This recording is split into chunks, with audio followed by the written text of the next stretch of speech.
Tuy là tôi nghèo tiền, nghèo bạc, chứ không có nghĩa là tôi sẽ nghèo luôn chữ tình, chữ nghĩa. Cũng chẳng phải nghèo luôn nghị lực. Chẳng qua là tôi không muốn vì ai mà phải xem sắc mặt của họ để mà sống, mà làm. Tôi chẳng cho không ai, cũng chẳng có ai mà cho không tôi thứ gì ngoài cha, ngoài mẹ của tôi cả.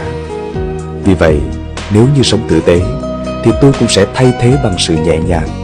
Còn không á, thì tôi cũng mặc kệ. Cuộc sống mà, người thương thì ít mà người ghét thì nhiều. Trên đời này